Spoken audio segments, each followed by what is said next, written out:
It's time for Your Lane with Coach Trish Hanna. Yeah, it's time to empower, educate, and encourage your women to motivate you through whatever you've been going through. We can talk about it. We ain't passing no judgment. So don't be ashamed. It's all the same. Stay in your lane. Your lane. It's whatever you're really like. Let's ride. Stay in your lane. Come out the dark and don't be ashamed. Your lane. Let's have a conversation about what we face every day. Talk into your lane talk show. It makes us feel good just to know we're not alone. No more will we feel isolated and cast aside. I want you to come out the dark. Just don't be afraid of your heart. So don't be ashamed. It's all the same. Stay in your lane. Your lane. It's whatever you're real like. Let's ride. Stay in your lane. Come out the dark and don't be ashamed. Your lane. Let's have a conversation on what we face every day. It's Your Lane Talk Show with Coach Trish Hanna.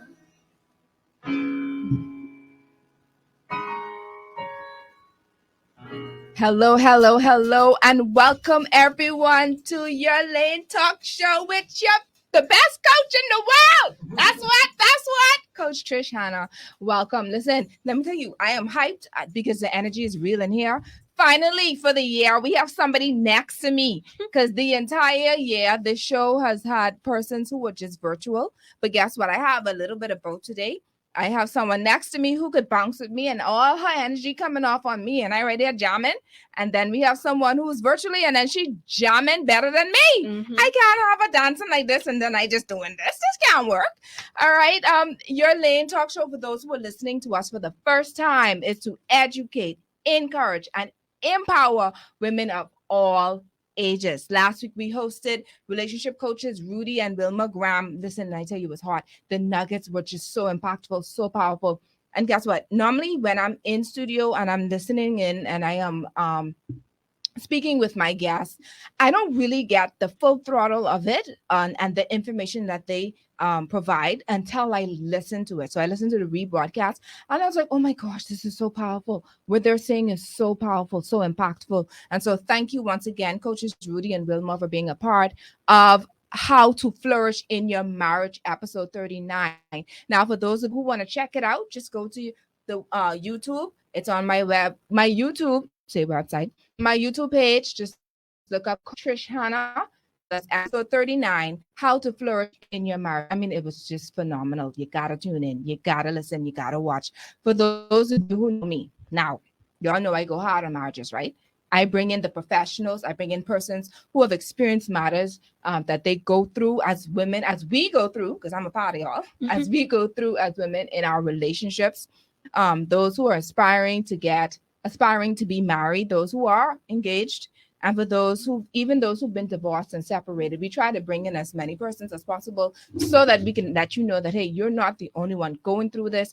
It's okay. This is how, in most cases, this is how persons have dealt with their situation, and this is how they are going ahead and making it happen and moving on. All right. And so that's one of the reasons why we do shows like this, to let you know that, hey, you're not alone. All right. You're not alone. We want to make sure that you are encouraged, empowered, and educated. Y'all know we have no excuse at all whatsoever, especially with Your Lane Talk Show. So whatever you need to know to excel, to be great, tune in every Sunday at 6 p.m. All right. By God's grace, we're going to have some more shows that I haven't even covered yet. There's so many shows that haven't been covered and discovered as yet that I want to bring into this year. So keep us in prayers because we pushing. We out there. All right. I'll talk more about the upcoming shows later on throughout the show. Now, today's topic is entitled Keys to Having Greater Sex in Your Marriage. I'm going to give y'all some time to tag some people. Okay. I'm going to give y'all some time to share the page because some of y'all just be like, I just rolling my eyes because this ain't it, Lord. Some of y'all been praying. Some of y'all been saying, why is this man doing the same thing over and over? I didn't tell him I don't like it. Like, still doing this. All right, some husbands, y'all know good and well. She come here with these old baggy, I can say drawers, Tony. Yeah. But these old baggy drawers again. I didn't tell her I like the sexy thongs. Why is she coming here like this? With the head Where's she cloth. going with the hair cloth, man, and the curlers hanging out? Like, come fix yourself with the fleece pajamas. Come fix yourself. All right. So now I know that today is Super Bowl Sunday. So you do have some women who are out there with their hubbies just making it happen, pulling for, whatever team that you want to pull for. I usually pull for the underdogs, or for those who think that it will be the person who, and I'm not calling any names, who's going to win this year. I think it's going to be the underdog. We leave that there. Your Lane episode 40, Keys to Having Greater Sex in Your Marriage, is brought to you by Airborne Freight and Cargo Services, John Shoe Store and Accessories, Your Lane Life Coaching, Family Medicine Center, and Bahama Odds and Ends Party Supplies. Now, Bahama Odds and Ends Party Supplies is located in the One East Plaza. For those who don't know where the One East Plaza is, if you're heading east, passing the Fox Hill light, you know that light, y'all know the light between, the intersection with Prince Charles and Fox Hill, that one. All right. As soon as you pass there heading east, it's to the right-hand side of the road. This big plaza. And I ain't gonna call off the name of the source, but already there because they ain't a part of my sponsorship yet. All right. My predictions of emotions for today, for this episode, are 90% aha moments, because these professionals, they come in with information, and I'm sure there's going to be some things that we have never, I'm hoping things that we have not discovered, or some things that we may have known back then that we don't really try to place or put into place, and that we should. So they bring back little memories. And I think 10% laughter, because we out here. I think the 10% laughter would be just so that we could actually speak among ourselves as women to share, okay, well, this is what happens, or what is happening. Now, I want y'all to talk about bedroom business, but we can talk about other people's bedroom business today, right? So that's where the 10% laughter comes in. At some point, there's going to be some laughter. But even before I continue, just for those who want to call Bahama Odds and Ends, you can do so at 393-3637.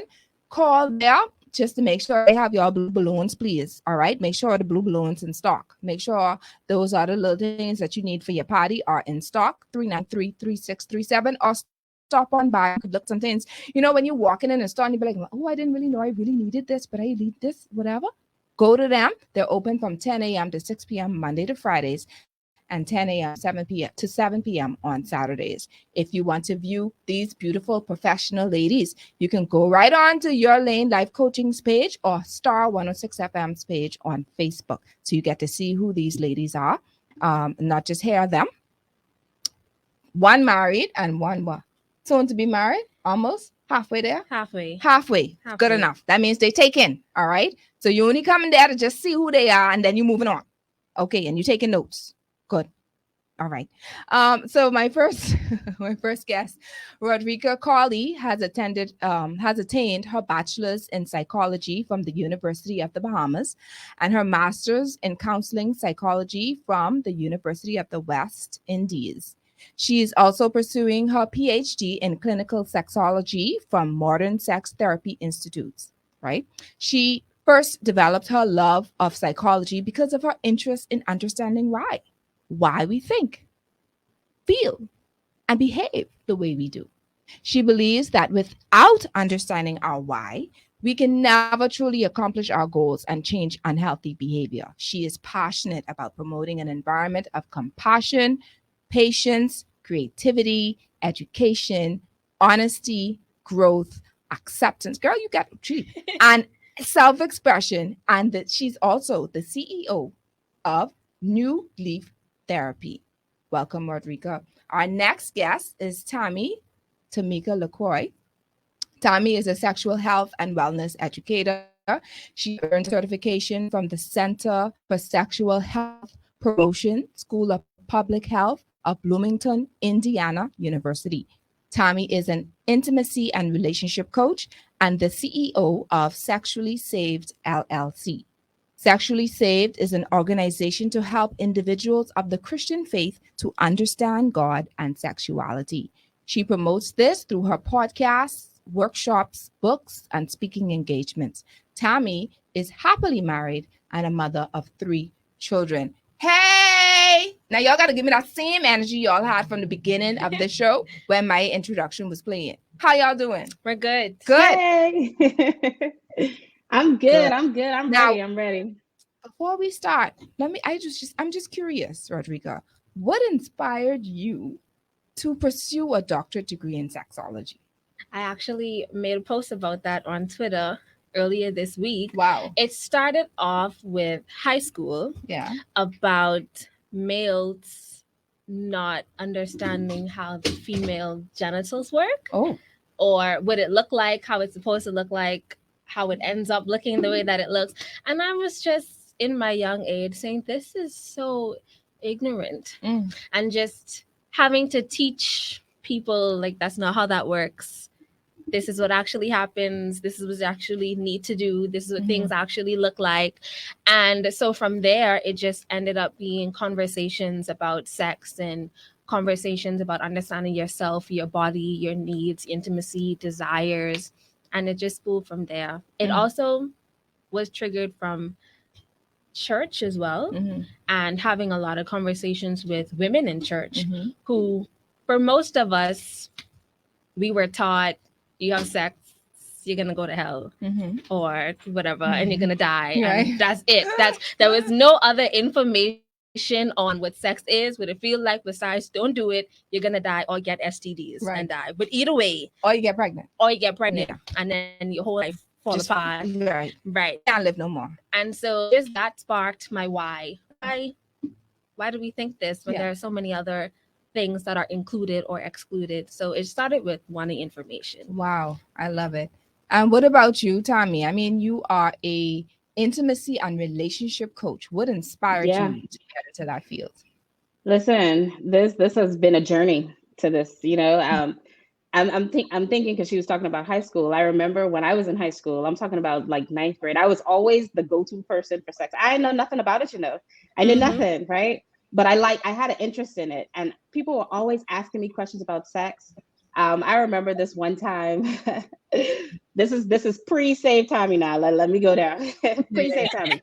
I had wrote this article. It was erotica, and I spreaded it. I gave it to one of my friends in school, and she read it. She was like, "Oh my God, this is so good! This is so good!"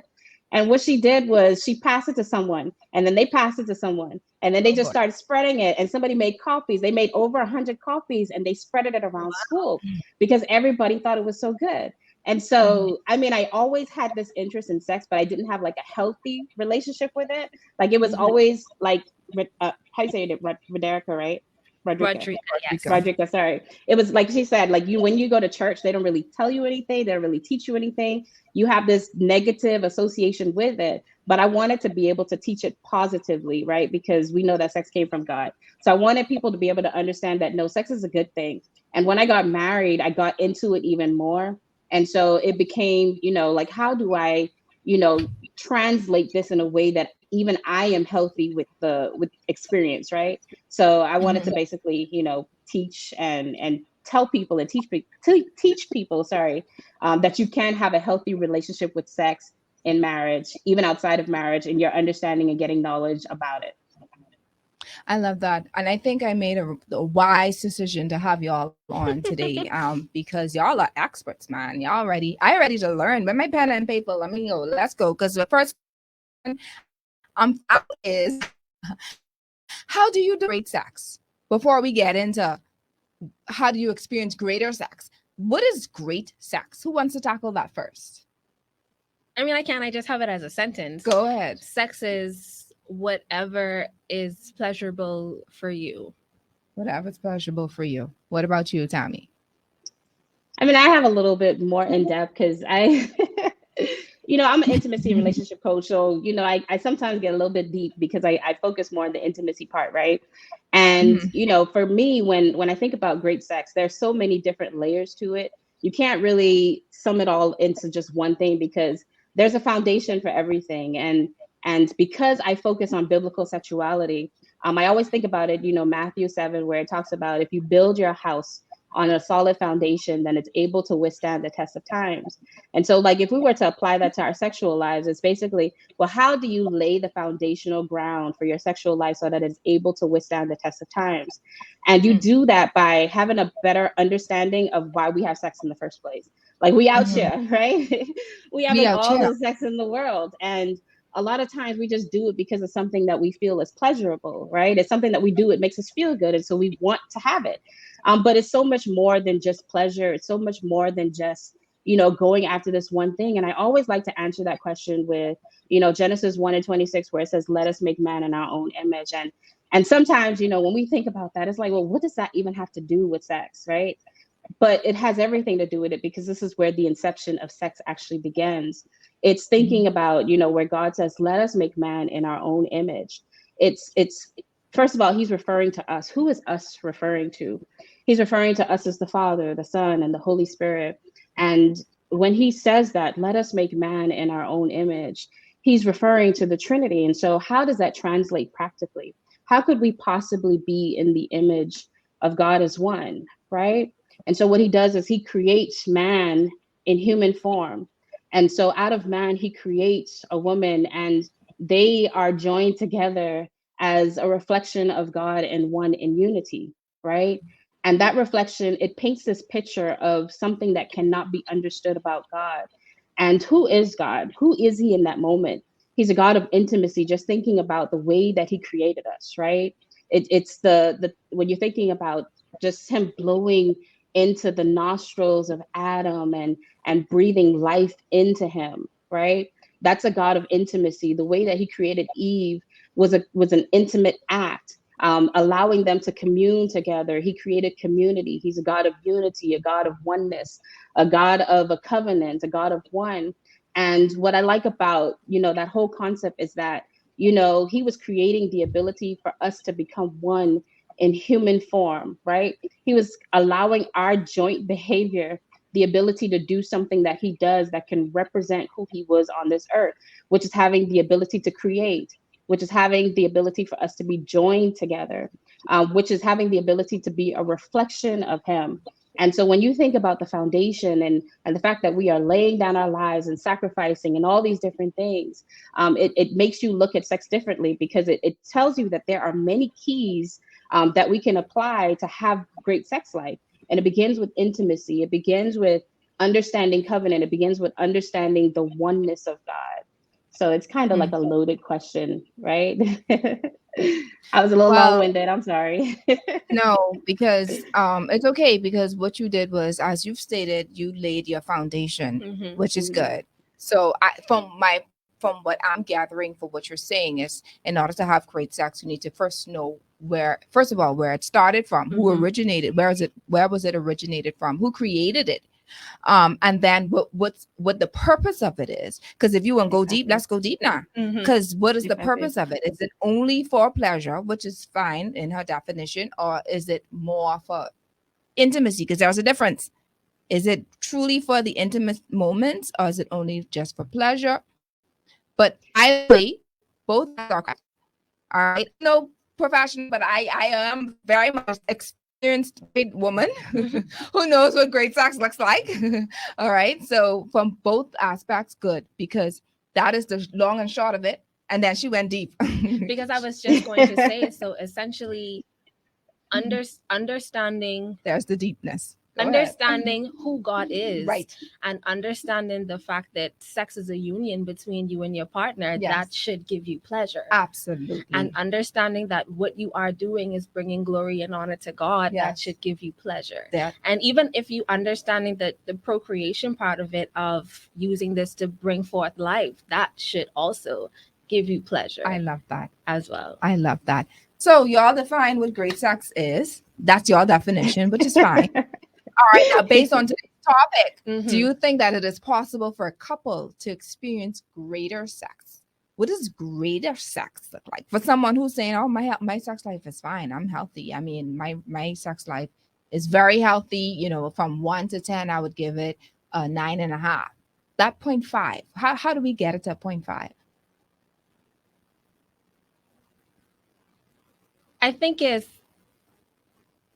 first in your intentionality and in your thoughts, because if it's a 9.5, then what do you feel is lacking? Mm-hmm. What do you feel you want more of, or you need more of, or what do you feel is missing? Mm-hmm. And then we go from there. Now, for me, I'm not only in spaces from the Christian context. Of course. So I want you to broaden it. It's not only, yes, the show's foundation is biblical. Right. But I want you to not because sometimes there's a boundary. We could be a little left. Now, hold on, that's a boundary. Now, don't go too left. Okay. But going off where you do have some people who are not Christians, they're moral people, but then they still want to understand the concept without sounding too churchy, for lack of a better word. Okay. So I would say that greater is that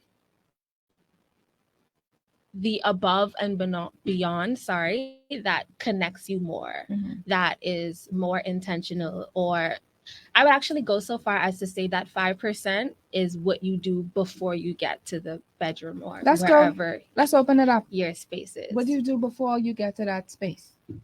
The intimacy and the connection of everything else, the closeness that you feel with your partner, whether that's sending a message or taking a picture or wearing the lingerie. You have to buy the lingerie first. So you have to walk around in the store and be intentional about what would my partner like, what am I more comfortable in, what looks good for my body, what looks good for the lighting, what's more convenient to keep on, take off, etc. And so that extra intentionality of being more conscious and aware of what you're doing, what's happening, and why for both your partners. Well, for you and your partner, not both your partners, but for you and your partner is what I think. Partners.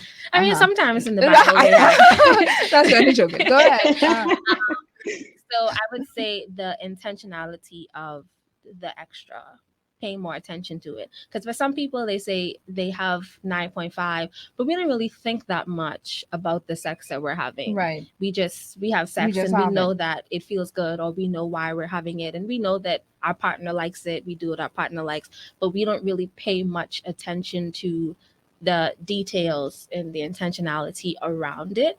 So I think that would push you a little over the 9.5. A little. So, because it depends on the like you said, the intricate details, the before, the time you actually get into that space. I like how you said when you shopping, right? You look for the things that are inconvenient. I mean, that are convenient to take off. Because child, one time I buy something, I said, what is this? I can hook up in today. He's like, move to the right. I couldn't get it on. We can work with whatever you got. So I'm glad. That's important. See something, y'all, then learn something. Don't just go buying these strings and don't know how to put the strings on. No. You got to know how to put them on properly, know how to get them on, and then know how to take them off. All right. Tommy, what are your views? What happens prior to intimacy? Yes.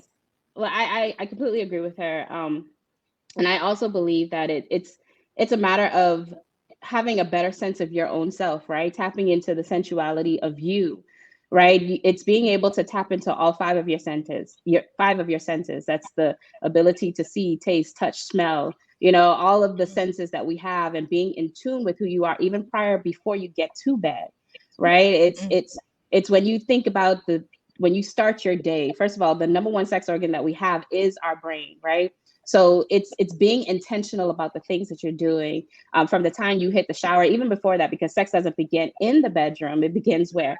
Breakfast in bed for your spouse. And for you, when you wake up and you start being intentional about your day, from when you go in the shower to the smells and the scents that you put on, it's having the ability to be pleasured and desired in a way that you are getting your mind prepared just to be pleased with yourself, just to be in tune and in touch with who you are, right?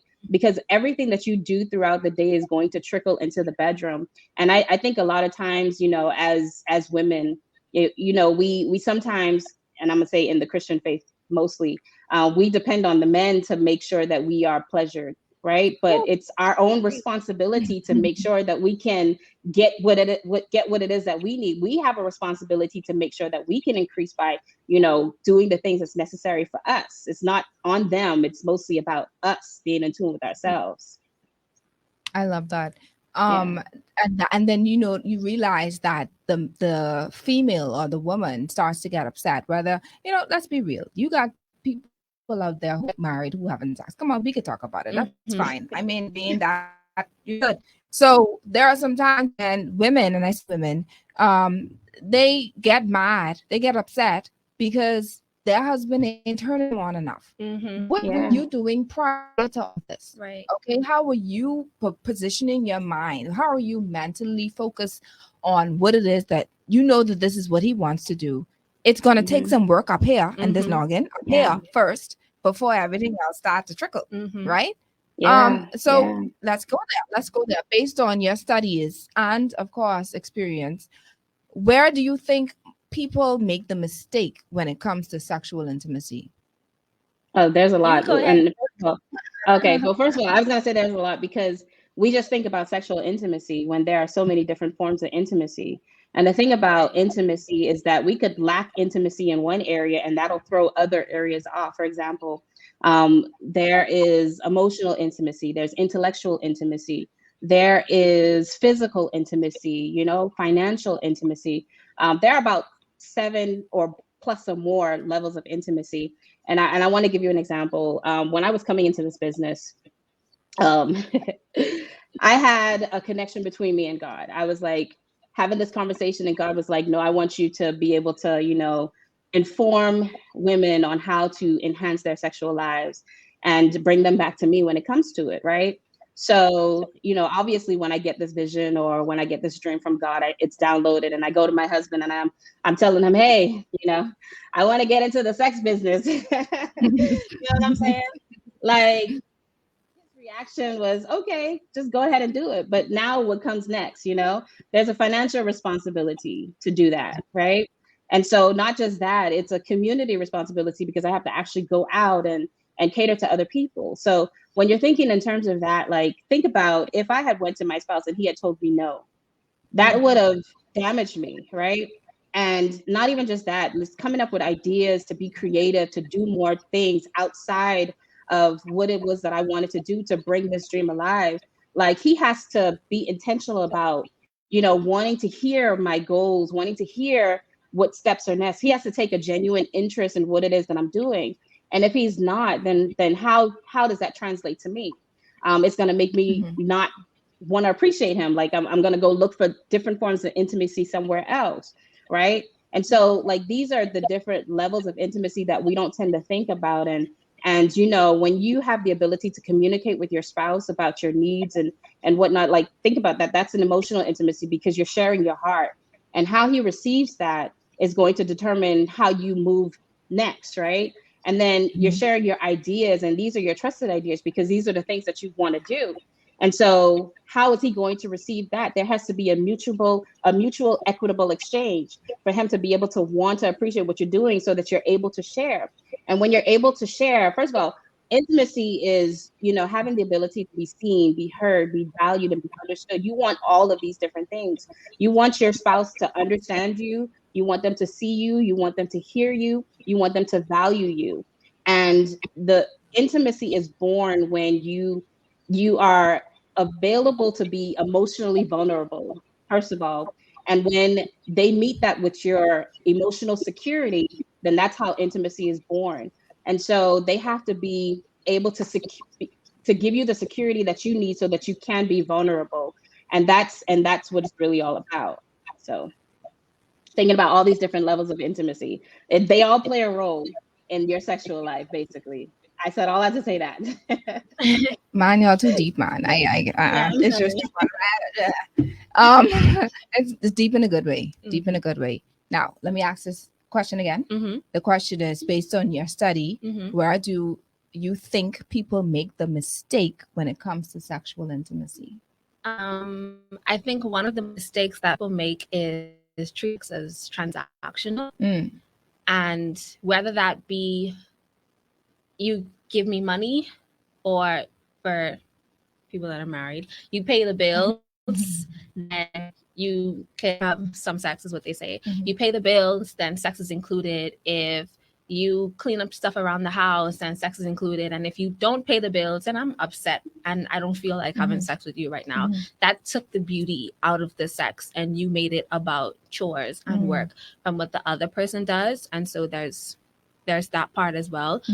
Not to say if someone isn't meeting your needs, because like she said, there's financial intimacy. And so if you aren't paying the bills, then that's interfering with the financial intimacy. And so that's going to affect my desire to want to be with you. But just, it should be an inclusion of several things, and not just you don't pay the bills, I'm mad right now, don't touch me type of stuff. And then I also think one of the mistakes that we make with sex is making our pleasure someone else's responsibility.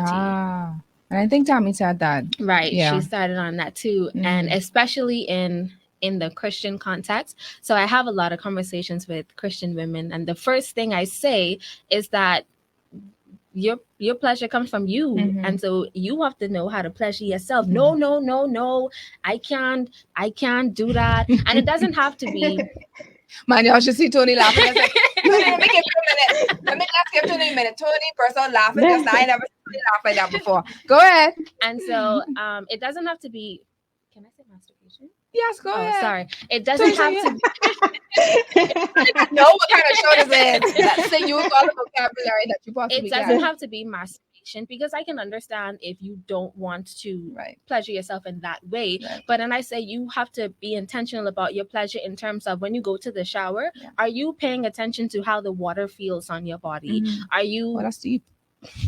Are you paying attention to when you put on your spray, how does that make you feel when you smell good and when you look good? And when you rub your lotion, which parts of your body feel good? It doesn't have to be in an erotic way, but just to know what pleasures you and where your pleasure comes from. When you see certain things, certain colors, when your husband wear a particular outfit, when you wear a particular outfit, you have to know all of those things to know what works for you. And then the third thing is that we have a hard time communicating what we want and need. And either that can stem from not feeling heard and validated in our life experiences in general, or not feeling heard and validated in that relationship specifically, onto why we don't feel intimate enough to communicate our desires with our partner. Whether it's because I told him that I want him to fix the cupboard. He didn't fix the cupboard yet. So why, if I feel like I want him to rub my neck, he can rub my neck, you know? And so we have to have that conversation. And it's also uncomfortable to ask for things. And not just as women and not just sexually. I think people have a really tough time asking for what they want, because for some people, it can feel like begging. For some people, they say, oh, I shouldn't have to ask, which is a whole nother thing I disagree with. And then it's some people who just feel unheard and don't feel supported. And so they just don't like communicating in general. And so I think the lack of communication is a big part of mistakes people make when it comes to I agree. So this is what happens when you have a relationship coach and a therapist who about to get her doctorate degree.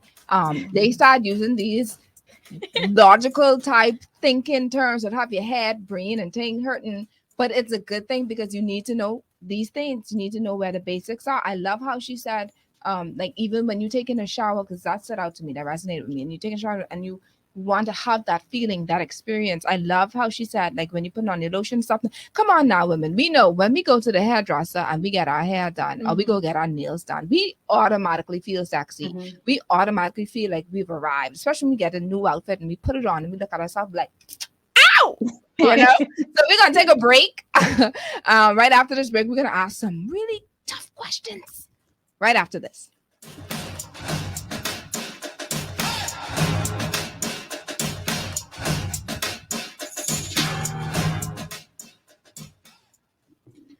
Welcome to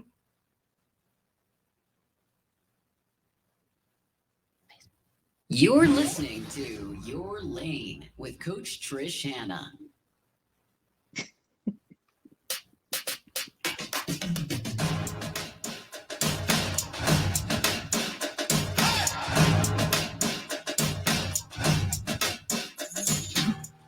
Welcome back. Welcome back.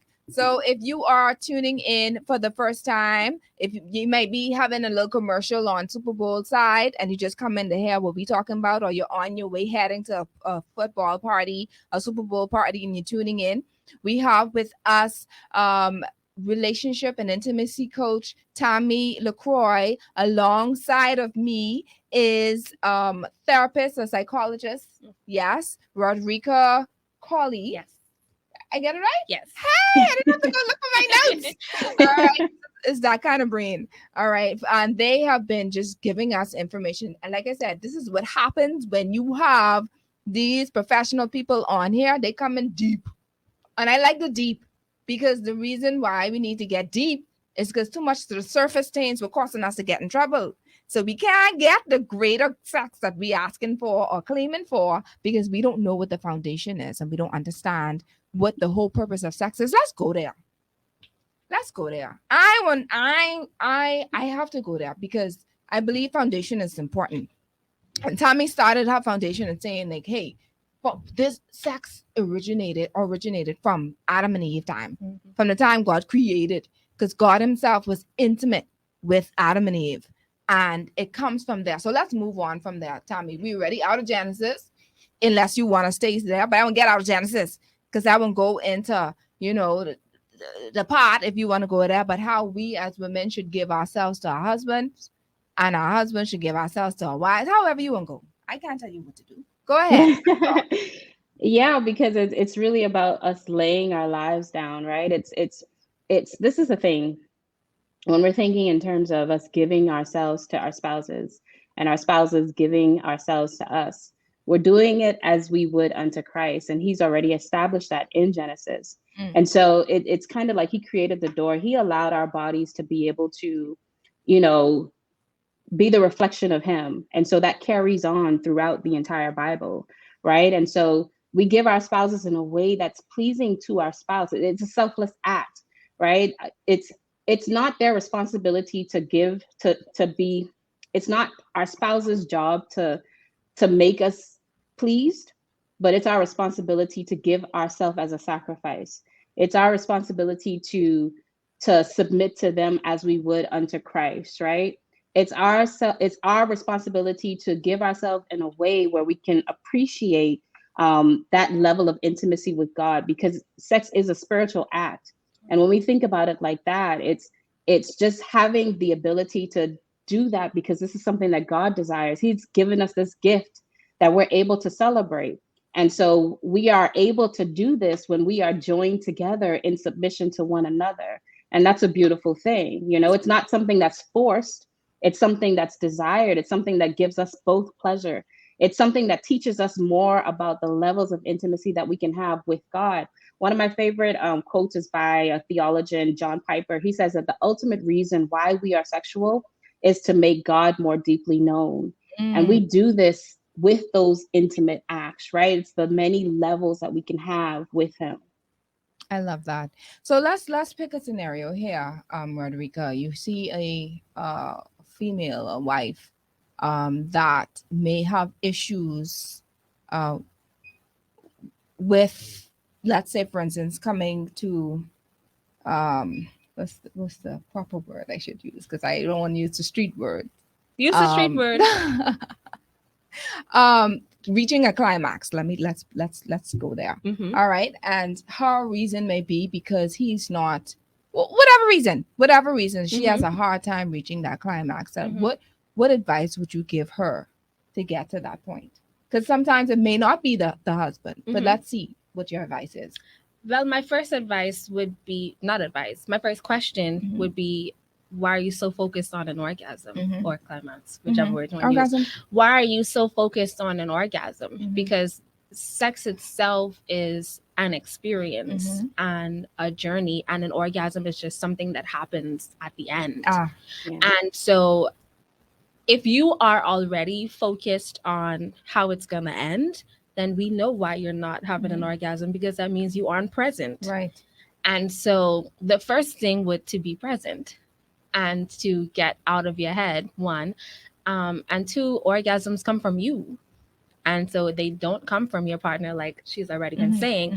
And so you have to pay attention to what are you thinking about when you are going through the right. Yeah. What are you doing thinking the, about? Doing the, don't let me start doing the dirty. And that's to say, and not even just when you're thinking what you're thinking about during, what have you been doing for that entire day? Because sex does not start in the bedroom. Your orgasm does not start in the bedroom. And so what were you thinking about for that whole day? What was on your mind? What was your mood like? What was your food like? And then I like that. Mood and food. Yeah.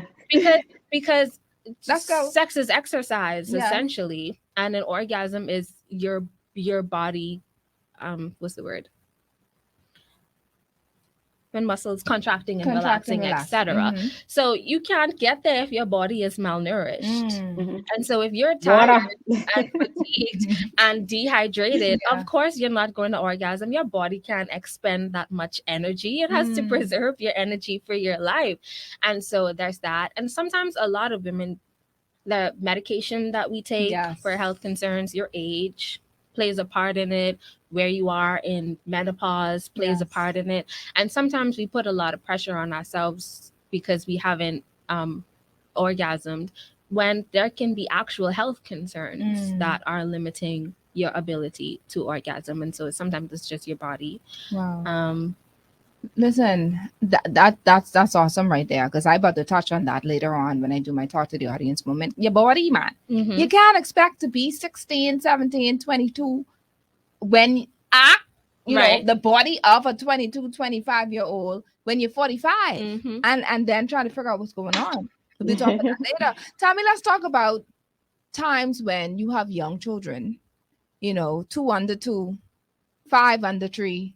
I'm experiencing that.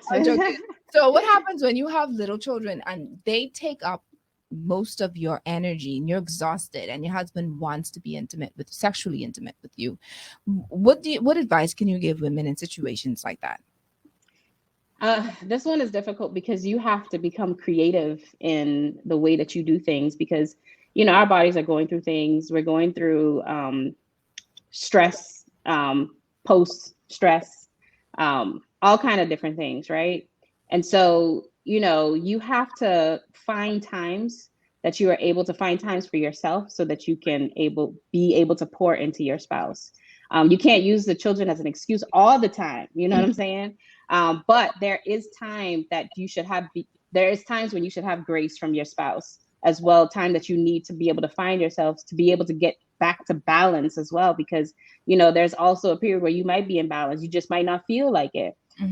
You have to be intentional with it as well, because it's kind of like you have to understand your drive at that moment, because we go through spontaneous, we go through responsive, and most women are typically responsive, which means that you have to get in the act before you can get in the mood, because that's how we operate sometimes. Most women are. Men can just that the thought of it, they ready to go, but sometimes if you're intentional about it and you're doing the act, it's kind of like when you go to the gym. Nobody wants to go to the gym on their own, right? But when you go, you feel good about the fact that you worked out. Your day is fully energized. You know what I'm saying? And so it's kind of like that. You have to be intentional about finding balance in your life so that you can take time for you, so that you can pour into your husband. Isn't that something?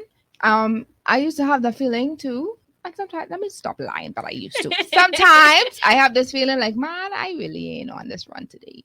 Initially. So I try to push myself into it, but just like halfway through it, hey, try to come in here. Because we're responsive. We're responsive. Yeah, so I like that. And what you said reminded me when you said the gym. It reminded me of a colleague that posted something on Facebook. She said, hey, she took a picture of her in the gym clothes. She said, this is me. And I did not make it to the gym again today. So she had her gym clothes on, but did not go to the gym for whatever reason. It's just the same thing as we have this mindset that we want to go ahead and do something. And then sometimes things come up, you know what I mean? And we make the excuses of, man, I'm too tired, or the children just getting in our way, or work is getting to me. And so what happens in situations where, it's just so many different questions that I have, but let me just stick with this one. In situations where the husband wants to be intimate, well, the wife wants to be intimate with the husband, but he's consumed. So what do we do in situations like that? How do we, as because we have husbands and wives tuning in today, by the way, what can we tell, or what advice can we give to the husbands and wives? Let me start on this side. When one person is not mentally there or physically there. I don't have a church approved answer. That's it. Yeah. That's your disclaimer. But let's hear it. Now, these are grown hip women and men who listening to this show. So either they want to take your advice or they don't. But go ahead, make it happen, sweet. Because I would say you have to know how to take care of yourself. So if you have a need, and not just, even if they aren't consumed, it's quite healthy in a relationship for you and your partner to have two completely different libidos, two completely different sex drives. And so sometimes after the time or the days that they have reached their limit, you have to understand that they reached their limit and understand yourself. That's the best that she was so politically correct. Can I say something? She needs to run for prime minister, because y'all know good and well, y'all smart enough to read between the lines of what she's saying, and that's on whomever. I'm not here to judge. I'm not here to say anything out the way, but I want to go there. How could we? What are your views on including enhancements, toys, products in the bedroom? Okay, so I want to talk on this just because I'm creating this whole entire book that caters just specifically for that, right? Mm-hmm. Now, it's coming out soon, y'all. Hey, God, Can I? The ABCs of Undefiled. And so, obviously, sex is something that's supposed to bring us connected. But what does that is, the conversations that you have between you and your spouse. The bed is undefiled. So why are you not able to do the things, right? Mm-hmm. As long as it is not an act that God does not approve of, which is only a small few, right? We have this broad circle of all the things that we can do. And I always, it always amazes me because I speak to Christians all the time, and I have these conversations with these women who are married, and they've been married for 20 and 30 years, and they are still uncomfortable with their bodies. They don't even know their bodies, and that is a huge problem. And they did a survey, and I believe it was 57% of women do not even understand how to label the anatomy of a woman, right? They are the woman. So how can you not know where the clitoris is? That's you know what I'm saying? And the clitoris is how we are able to get 80% of our orgasms. 80% of women need clitoral stimulation in order to have an orgasm, period, right? And so you have to first understand your body and understand all the things. And if you can't communicate your desires, how can you communicate that to your spouse? Right. You know what I'm saying? When you are married, your bedroom is between you, God, and your spouse. Mm-hmm. So why can't you explore what feels good if you and your spouse are on one accord? Mm-hmm. Now, when you're not married, like if we're going to talk about masturbation, when you're not married, you invite all kind of spiritual things and spousal spirits and all these different things that we're not going to get into. But when you're married, your bedroom is between you and your spouse. Mm-hmm. So what are the conversations that you have? Because you're exploring all these different things. So what, for example, what if your spouse is always away at work? You know what I'm saying? What is the agreement that you guys have? What if he's away on a job? What if he's out of town for a long period of time? Do you then do virtual? Do you then say, no, I'm not going to do this because, oh my God, you know what I'm saying? Like, no, you communicate with your spouse what that's going to look like for your bedroom, right? Because God allows us the freedom to do all these different things. Like, why are we not? You know what I'm saying? Sex came from God. And I think the reason why we think like that is because we have such a narrow mindset when it comes to sex. And we compare it to everything that we see in the world. We allowed the world to give us the picture of what sex is supposed to look like. Mm-hmm. But that's not the case. These things that we can implement, like toys, If you and your spouse want to implement toys, why not? It's an enhancement. I think men get intimidated by toys. You know what I'm saying? But it's not, it's just an enhancement to your marriage. It's not going to take over. It doesn't have body. It doesn't have legs. It doesn't have a tongue. You know what I'm saying? Like, well, some of these things, there's one, right? It's not, there's a ring that you put on the tongue and it goes. It ain't got no heartbeats, okay? It can't tell you I love you. Right. It can't hold you. You know what I'm saying? Like, there are people who actually need enhancers. What if you have medical injuries? You know what I'm saying? What if your spouse had a stroke and he can no longer function, but he still wants to be intimate with you? Are you going to tell him no? God said, where does God say that? You know what I'm saying? You have to be able to be mature enough. And it's just the traditional mindset of what you learned as a relation to growing up that has held you bound into thinking that you can't explore. And so, I mean, I would say take it one step at a time, but I would say unless God says no, introduce the things as long as, you know, you and your spouse agree, because, you know, of course, some things, right. Because of course, some things what one relationship can do, another one can't. Right. But, you know, you have to go with your spouse with that and, you know, have these conversations and talk about the sex, like talk about it. You know what I'm saying? Yeah. I think also included in that is that we think that just because the other person can't please us, that they can't be included in our pleasure while we please ourselves. So if your partner is tired, he could watch his eyes work. If he is too exhausted to touch you, he or she, whatever, is too exhausted to touch you, they can watch you. And especially since she brought up if they're at work all the time, you can still include them into your own self-pleasure. So it's not like something outside of what God ordains. I'm gonna tell you something. No, you know why she laughing at me? Because she know I coming up with something, right? That's why she laughing. Let me tell you something. God ain't just give us these hands, right? That in church. Okay. There are moments where we may not be, you know, down there may be inoperable. All right, closed. All right. And there might be times when our mates, our spouses may still want, you know, some stuff. And I try to be very careful because Tony ain't in here to tell me. Don't say that. Oh. So the professional word. You can use certain things. It doesn't just always have to be, you know, the vagina. You know, that your hands are there. Your mouth. Are you going there, Trish? Thank you. Look at the your feet. The boobs. Okay. Yes. I actually went. Yes, I did this. I had to speak at a particular church. They had a women's event. And they were talking about sexual intimacy, and they asked me to come over. And no, let's say 30%, if that, knew about the boob sex.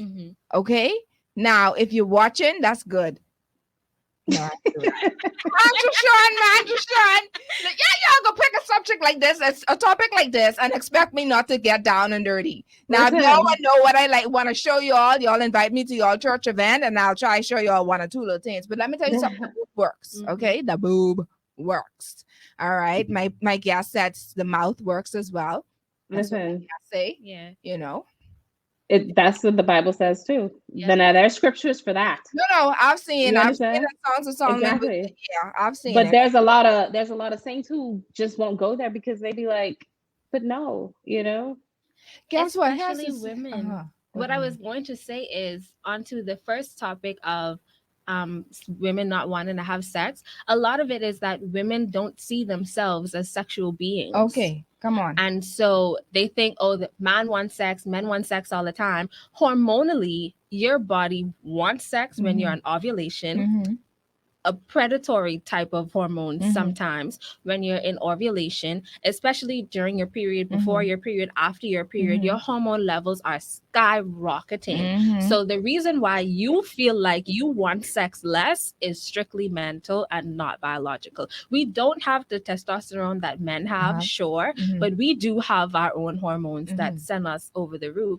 And so if women aren't seeing themselves as sexual beings, then they see sex as something that they're doing for their partner and something that their partner wants and something that they should prioritize and sacrifice for their partners, but not as something that they should crave, want, desire, and ask for themselves. I love that. Man, you all gone back to all those psychological type terms and things.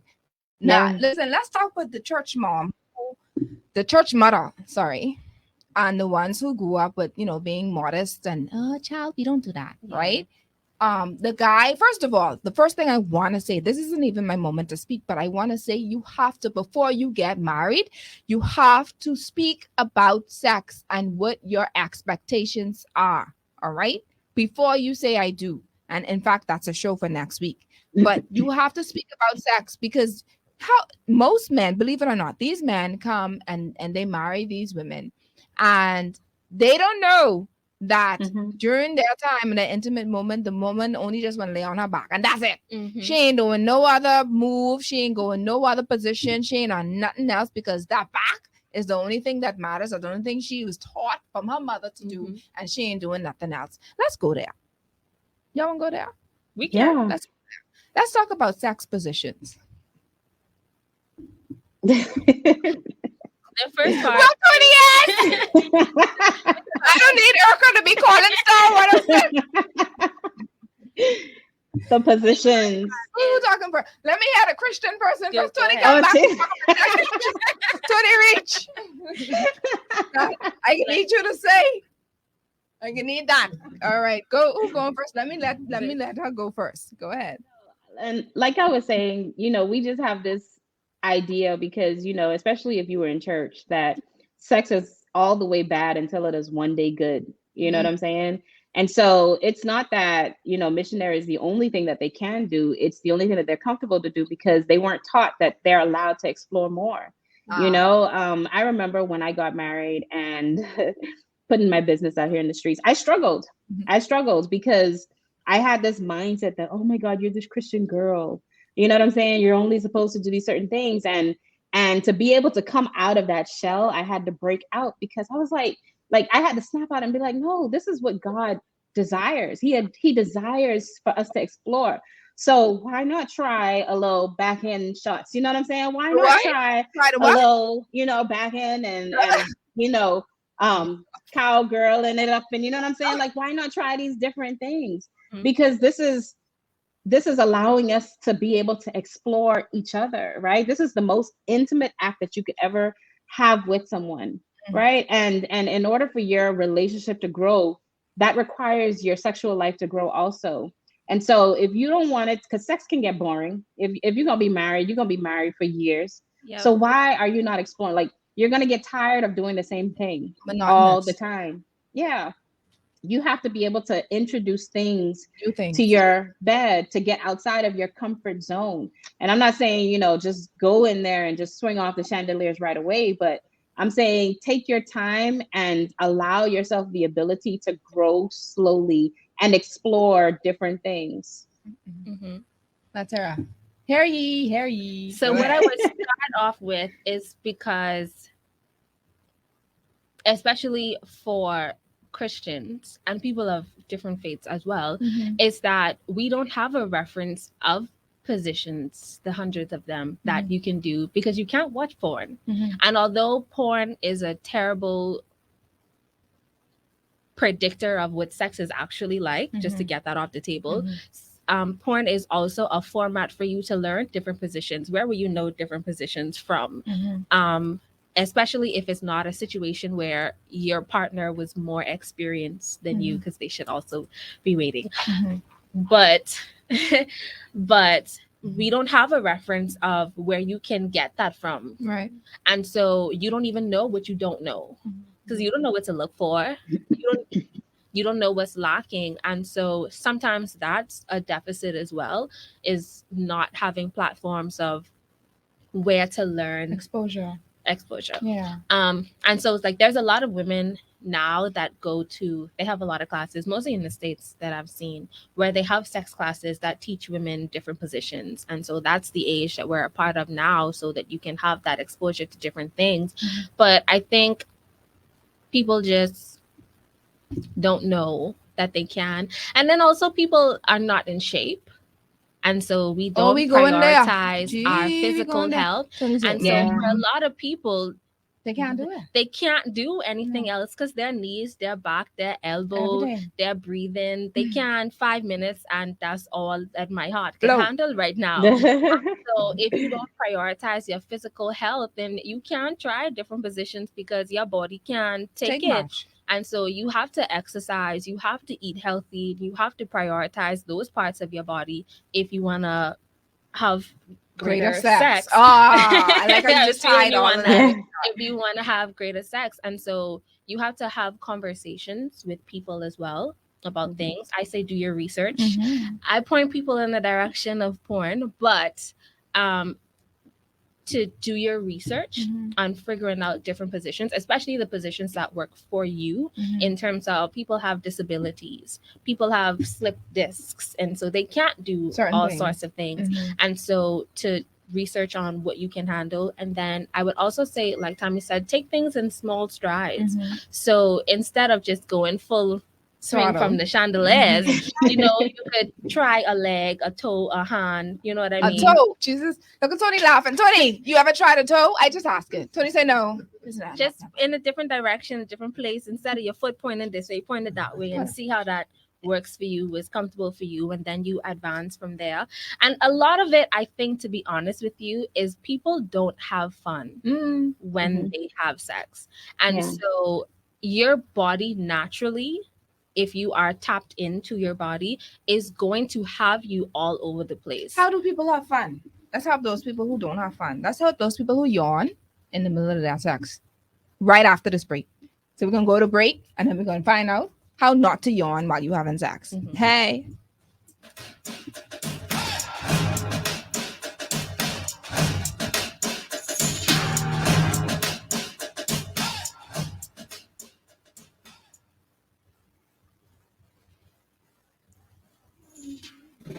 It's time for Your Lane with Coach Trish Hanna.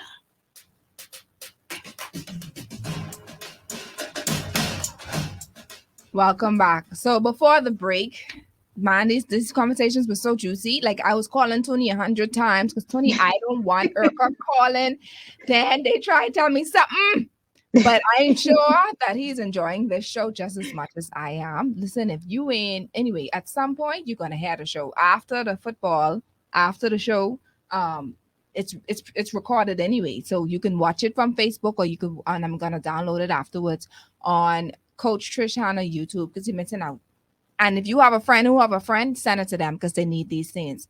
How can I, not me, because Charlotte, my sexes be good.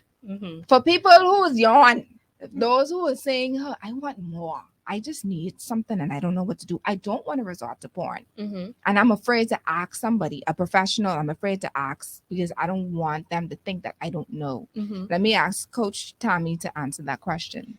You have to find things. You have to find things. One, if you are uncomfortable with toys or anything like that, a toy in actuality is anything that you play with. You know what I'm saying? So find things that you can play with in bed. Even your voice actually can be a toy, you know? Sound actually increases your experience. So if you are bored, you can play with your sound.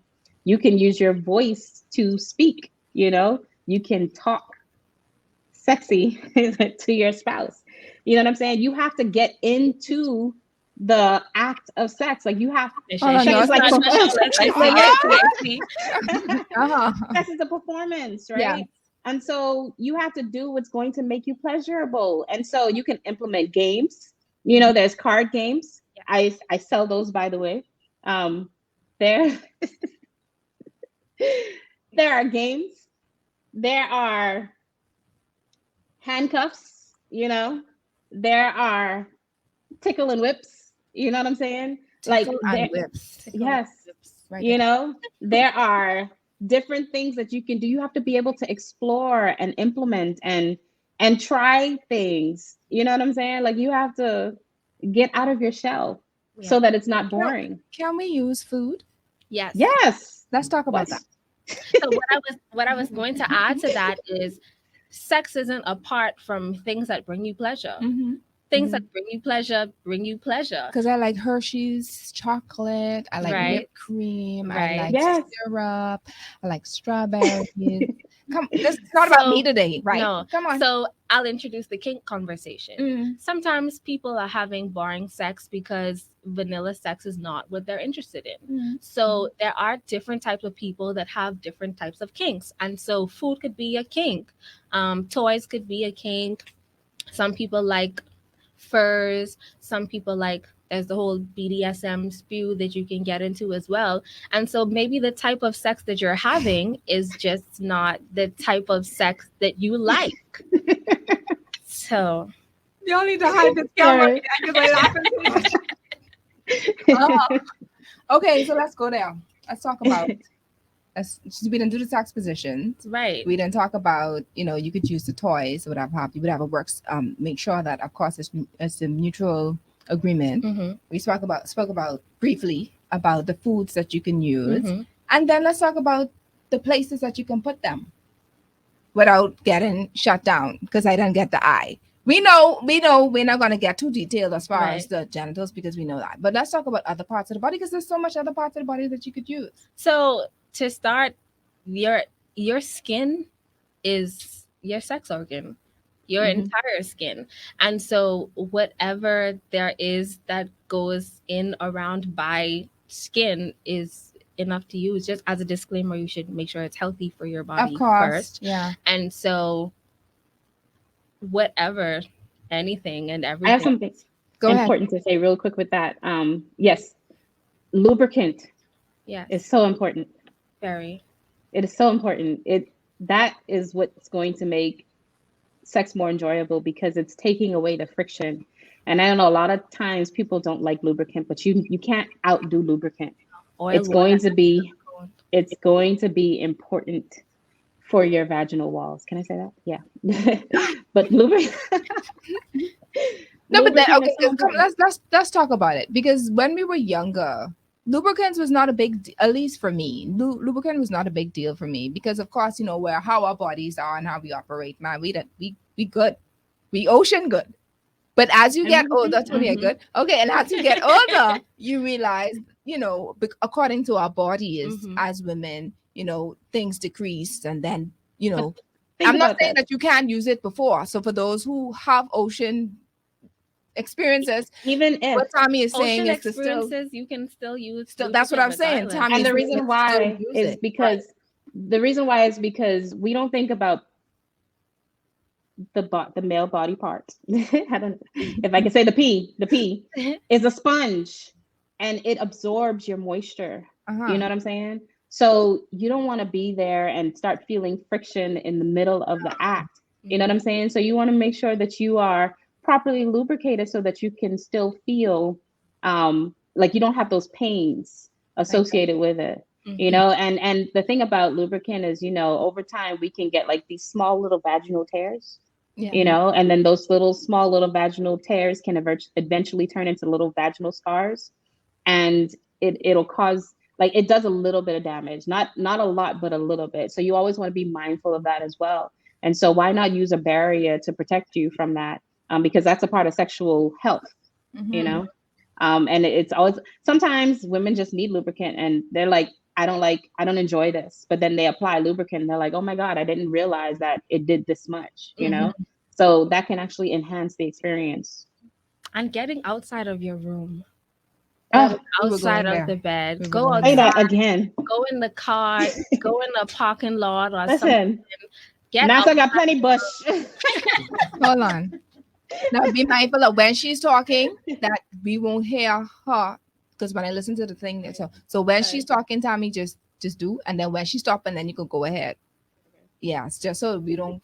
Yeah. Okay. All right. Cancel out each other. Yeah. Okay. But my girl Tammy said, Nassau get plenty bush. Plenty bush. So if you're going in the bush, take a little blanket so the stick won't don't stick you in your butt.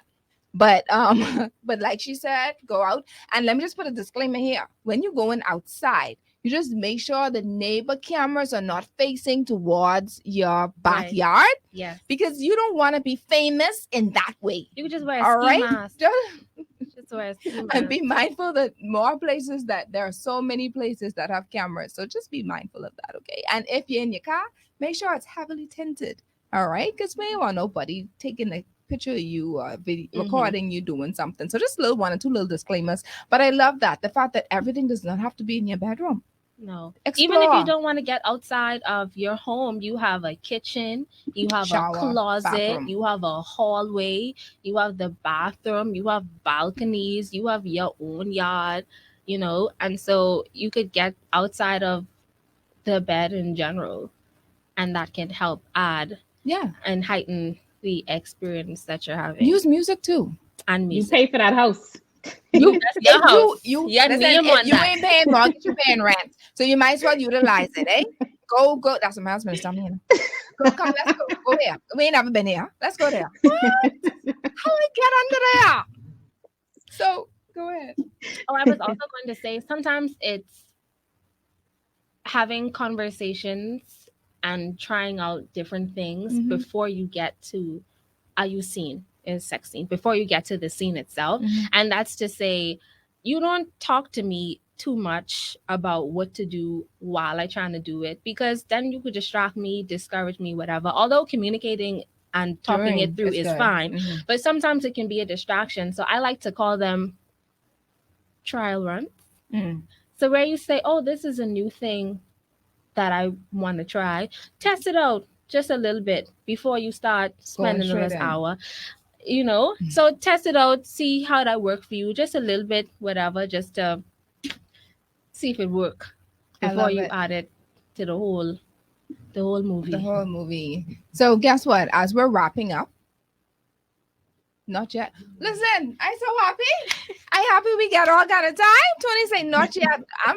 I'm excited. 10 minutes, good. So 5 minutes is y'all and 5 minutes for me. All right. So I'm gonna give y'all 5 minutes. But within the 5 minute time, let's talk about things that we have not covered that we think you in your profession, what you've heard people complain about, couples complain about as far as sex is concerned. Let's think deeply, because we already spoke about positions. We spoke about the foundation. We spoke about, oh, this is where I want you to start. Let's talk about the actual vagina without being too, explicit. Because it's important. The vulva. It's important. The whole vagina, the vulva, the clitoris, everything, the whole to-do shebang. Because as you've stated, and you also stated, there are people who don't know what goes where, how, where, at what point is it pleasurable, at what point, what is what. Because y'all doing the talking, not me. Y'all the professionals. Who going first? She go. I just when you say what part of talking, what point is being I remember hearing something about there's this particular G spot. Right. Go there. G spot. Yeah. Yes. Go ahead. You do the G, she do the F, G, H, I, J. Go. Okay, so the G spot is located about 2 inches up, 2 inches in. You do like a little come here motion. Right. Basically what that is it's your, let's talk about nerve endings. There's the clitoris has about maybe 10,000 or more nerve endings that we have, right? And so when they become engorged, that's how you're able to feel the G spot, right? So that's just basically you're feeling that it's kind of like a little pressure point. And so that is, I'm trying to explain this the best way without, I'm saying? Using biological terms, so I think it's fine. Yeah. Okay. So, when the pee goes in, usually they sometimes pass that, right? Because of extension. You always want to go closer to where the nerve endings are. Most of the nerve endings are located closer to the vaginal walls and those areas over there. And when you try to penetrate, you could do certain positions to penetrate the G spot. And what happens is the best way I could say it is it kind of explodes. So, but be more specific. Where exactly is the G spot?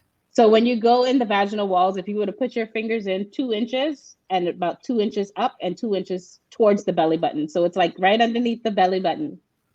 You're able to feel those nerves. You're able to feel that. I get in my 2 inches in, 2 inches up. I get my phone taking a picture of Tony as he watches you. show us I'm trying. where the G spot is. I just took a picture. 2 inches in, 2 inches up. You do a No come here excuse. motion, and you're able to feel it. So sit Do on that. that. Let's 2 say it inches again. in, 2 inches up. Come So here for motion. male that is watching, seriously, for male that is watching and they want to hit the G spot, give me a position, biological, way to as best as you can to explain how to hit that properly for him. Okay. You can do it with sitting up in a sit up position. Mm-hmm. You on top, male on bottom. You're sitting up like you're sitting, and he can get to it from there. So that's a easy way to get to it. Do you understand? Yeah, it's like You're a saddle. So Yeah, like a saddle saddle. can hit the G spot. Mm-hmm. Go ahead. Oh, I was saying that there's the G spot, there's the A spot, there's the U spot. Let's go. AU. And the P spot. But Yeah. get there. So that's essentially, like she said, stick to the walls more so. So rather than a north-south type of action. So the north-south would be the Completely missionary.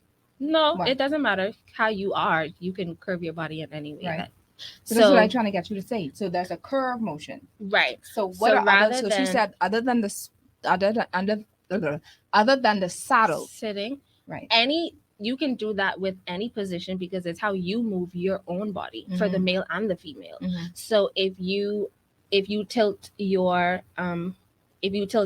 pelvic bone a little bit down, then they can hit up unless they have their body parts is curved in a way that naturally works and they wouldn't have to do any other work. But then the motion for the males would be in, like, if you dance. You all trying so hard, so we're gonna work. I really love this show now. On the station. Go ahead. Okay, rather than a clap type of movement that the male would do, it would be more like a scoop. So like she said, you can use your fingers and your fingers would be like a scoop. Or so it'll be like a scoop. Like a dance. Like a dance. Okay, like a dance. Yeah. Okay. Yeah. Boy, these I trying to see how we could do part 2 because part 2 we answering all the questions with how we could do part 2, Jesus. We can find a way to do that. So ladies, man, it was awesome. This is, I can honestly say, the best show and I have had in a very long time, where it's like more, this is a topic I like that I can actually communicate and just resonate with. But we're gonna take a break. And so right after the break, we want the audience to know how we can reach you, your social handles, etc. Right after this.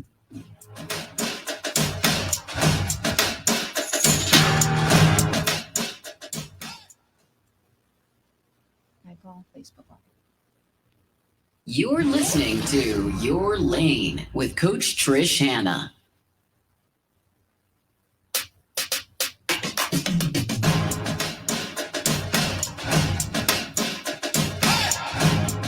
All this talking and we still dancing. Boy, look here. We in shape. We in shape, boy. So we about to close out. So ladies, I want you to just give us just as brief as you can, whatever last minute instructions or advice or something that you want to tell the audience to go along with the topic. What's my topic again? Because I forget. The keys to greater sex, that one. Right. And then I also want you to end with your social media handles and whatever contacts you want to give. So let's go with Rodericka first. What I would first have what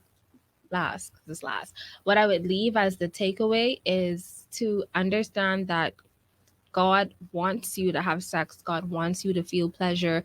And that's why he gave you so much nerves. That's why he made your body an erogenous zone. That's why he gave Eve to Adam, because he wanted there to be that connection. And so to have conversations with yourself about what you like, what you need, have conversations with your partner, make sure that your sexual intimacy, your emotional intimacy, and all the other parts of intimacy is being met, and to have fun and to know that it's undefiled, as you say. How can we reach you? Yes. So my social media handles are New Leaf Therapy New Leaf Therapy. That's for all of them. Spell on that. NEWLEAFTHERAPY. Okay. It's also under my name at Rodericka, RODERICKA.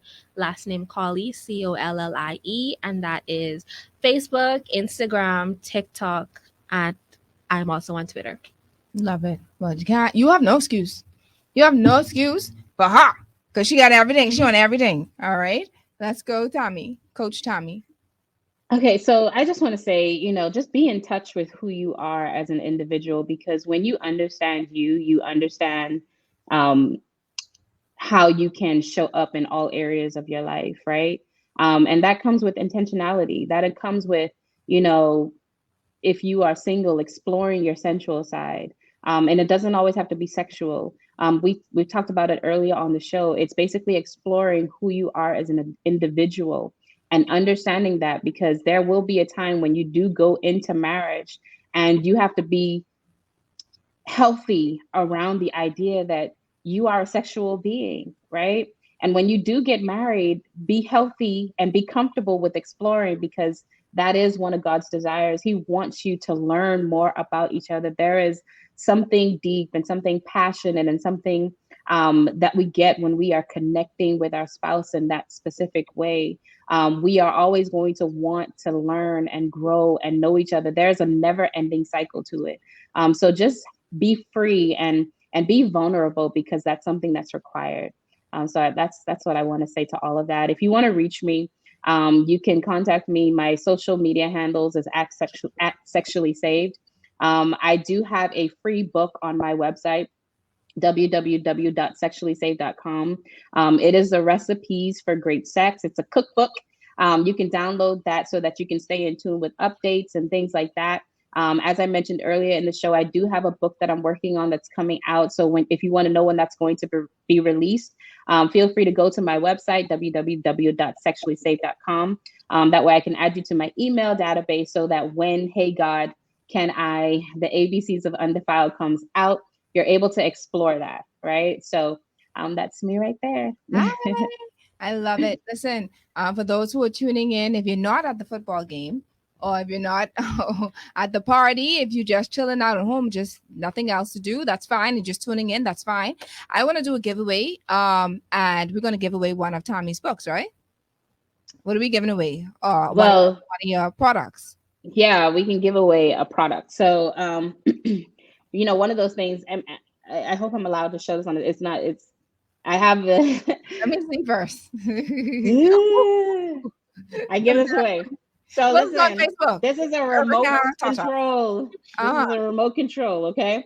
Mm-hmm. So this right here is for the woman, and the male can hold the remote. So this is something that you can explore with. I need that tonight. This is something that listen, we're gonna give this away. We're gonna give this away. So the question one of these ways. I love it. And that's courtesy of Sexually Saved, right? That's courtesy of Sexually Saved. Thank you so much. Thank you. So guess what, ladies or gentlemen?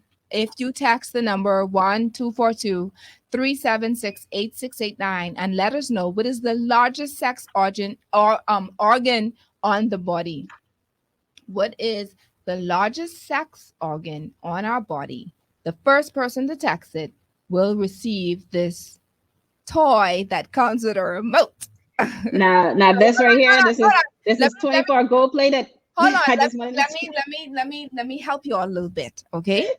So when you actually use this thing, I want y'all to use it when y'all go to dinner, please, or to watch a movie, or I want y'all to go out because it's boring at home. Yeah, go out and give him the remote. So don't wear it in church, because the ushers are gonna come confused with the right. They're gonna come with Holy the white cloth, thinking you having the Holy Ghost. They're gonna think that you have, but it ain't gonna be that. No. So don't take it to church. All right, take it when y'all go to dinner. Take it when y'all go to the movies. Take it out. I was gonna say by grandma's house, but we ain't gonna do that today. All right. So thank you so much, Tammy, Coach Tammy. Thank you so much, Rodericka. Listen, I am with you all 100%. I want y'all to know I want y'all back. I want y'all back. And for those who want, they ain't say this because they modest. Y'all need to reach out to them and get them to y'all different events which y'all having, because they have lots of information to share. especially in the churches, because we always sticking with the missionary thing and thinking that's fine. All right, we always thinking that in most cases we always thinking that sex is a bad thing, and it's not. These are well educated, they take their time to study and have experienced most of the things that they shared, if not all, so they know what to say, how to say it. Very professional ladies, very, very well versed ladies. I would recommend that you give them a shout on their social media handles. So let's talk now. This is my talk to the audience moment. This is a moment where, as I'm preparing my show, I write down or jot down little notes as I think about what it is that I think that should be shared with our audience. And like I've said time and time again, most of the times these matters that I share have already been spoken of with our guests, but I just tend to, still say it to just reinforce. That's my one good word, what has been said. And the first thing I want to speak to my wives: sex is not a chore. I understand that there are times when you don't feel like it, but don't show it on your face. All right. Don't roll up your eye. Don't have the little lip turnover. Show some excitement. Show some enthusiasm. Find a way to, if you can, just try to make noise. I know you'd be like, well, child, I ain't faking nothing. Sometimes you got to fake it to make it, honey. You got to fake it to make it. All right. So try to make it excited. Make it fun. Don't feel as if it's an issue. And let me go there, because this ain't in my notes, but I want to say, for those who are trying to conceive, don't make sex a chore. The poor man tired. He tired of having to just say, come, it's time, I'm ovulating. Even if you're trying to conceive, make it fun. I just a little side note there. The second point I want to say is talk about what you are experiencing. Rodericka said, don't talk during the matter. It depends on you, because my husband and I, we like to talk during. All right. But we know our limits. We know our boundaries. Certain things you just don't say. Sometimes we talk before, sometimes we talk after, but whatever it is, I don't care if you've been married over 20 plus years, there are going to be some things that the other party may not know, because our bodies are forever changing. All right. 1 minute you could go on the chandelier and rock it. And then you'd be like, honey, no, I can't do that today because, I just pulled a little something just now. So let's see if we could do something different, or let's try whatever it is that you need to say, but whatever it is, communicate it with your spouse. Don't assume that they should know. I don't care how many years you've been married. Husbands, understand that women are not light switches. We are emotional beings. It is a challenge sometimes to get in the mood when you spent the other days just not connecting with her emotionally. All right. This is something that we do together. We want to make sure that, as the ladies stated, intimacy is more than just sexual. You want to be able to connect with her where she's able to emotionally connect, financially connect, spiritually connect. When you're missing out on those things, it makes it much more of a challenge. All right. Don't wait until that you want to do something, men and women, because women be like that too sometimes, to start acting nice. Like them children, when they won't go by their friend house or to a party, they act and they try to do all the chores. They wash all the dishes. Something ain't right. Something ain't right there. You acting too nice. Yeah, that's us. That's us as spouses. Sometimes we find a way to, at the last minute, try to ask something or try to say, you want a massage? Good and well, you want something at the end of this massage. There's no way you can have me talking about you want a massage and don't get nothing. That's it. You feel us poke. Sorry, talking too much my business. All right. So wives, I'm kidding. Wives, if he doesn't want the bonnet, take it off. If he doesn't want the hair cloth, take it off. The men, take your socks off, please. That's not cute. Take the socks off. Communicate. Non-sexual touches is still a thing. All right. When she cooking, spank. You know where to spank, Tony. You spank. All right. You just touch her. You do a little massage when you coming home. You give her a kiss when you come. These are the little things that you think is no big deal. These are the little things that make a difference when it comes to us, especially females, wanting to do something. All right. My third point is those experiencing challenges or changes in your body. Understand that just because you are doesn't mean that your spouse is. So be a little bit more patient. Be a little bit more merciful or gracious towards them. Some things that you can do, help put the lubrication on her. She may be experiencing menopause. She may have had certain medications that cause her to get, dry in particular areas. make it fun. Let's do this together. Now, in some cases with men, when it comes to pills and stuff, ain't nothing we can do. But some things, whatever it is that you need to do, communicate it with your spouse so that you could make whatever may be a challenging thing for their bodies more fun and more exciting. All right. Wives, this is my fourth point, be more assertive and confident. All right. There's sometimes we don't even appreciate our own bodies. It's okay if we have some scars. Those scars represent the war that we had to go through to get them same turn. All right. Sometimes your boobs may be hanging a little longer than I don't know what, but that's because you had to breastfeed those same children. All right. So take your time and be a little bit more confident. Go and purchase items that you think may want you to feel a little bit more sexy. Take control of your mind. Stop yourself from thinking about what happened at work that day. Try to control the way that you think about, oh, what the children didn't do or what the children did do. How your spouse isn't doing it right. In some cases, you have some people who are envisioning or thinking about other people during that time. Hey, stop it, man. Stop it. Be in the moment. Be present. Try to satisfy each other. You know what it is? When you take in the moment to be the one who's pleasing the other individual, it makes it so much easier because you're not really concerned about what he can do for you or what she can do for you. You're concerned about what you can do for your spouse. All right. Stay in the love making zone. Think about ways to please your spouse, perhaps a new position, as we spoke about, perhaps playing some music, introducing some foods, whatever works for you. Now, I am so appreciative once more for these ladies, but I have them to know that I also do relationship coaching. All right. So y'all have three choices to choose, to pick who you would want to assist you in those areas. I am a life and marriage coach. To know more about what I do, you can log on to my website, www.yourlanelifecoaching.com. Yes, I do go to churches. I do go to women's events. I do go to other places where I speak and I share I'm not as professionally sound, going my PhD and all this other stuff, but I do have the coaching experience about how to maneuver in your relationship and in your marriage. All right. So today's show was brought to you by Airborne Freight and Cargo Services, Sean Shoe Store and Accessories, Family Medicine Center, Your Lane Life Coaching, Bahama Odds and Ends Party Supplies, and can I also add Sexually Saved, because Sexually Saved have come about in giving us a giveaway today. So the show is also brought to you by Sexually Saved. Next week, episode 41 is entitled, What Should Singles Know Before Saying I Do? Listen, this is a power pack couple, Mikhail and Nicole Taylor, talking to those aspiring to be married and those engaged couples, what they need to know before I do. Yes, singles, I have you in mind. Don't think it's all about just marriage for the married folk. All right. The Taylors are a dynamic team and they're excited to share with you all that they have experienced and know about advancing in relationships. Come with your pen and notebook because it's going to be on. Now, I hope you all have enjoyed this show. I hope you have written down some keys to have greater sex or having greater sex. And I want to thank my producer, Tony. I know Tony had the best show Tony probably ever sat in. I am most certain because I've never seen so much teeth Tony had. I could count Tony's teeth because he had a ball today with us. And thank you to my Facebook audience.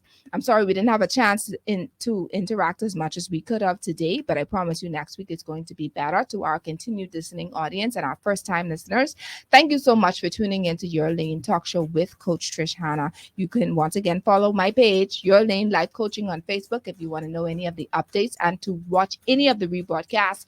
You can go onto YouTube, Coach Trish Hanna. All of the shows are there. I pray that you all were empowered, educated, and encouraged today. Until next time, God bless you. Peace.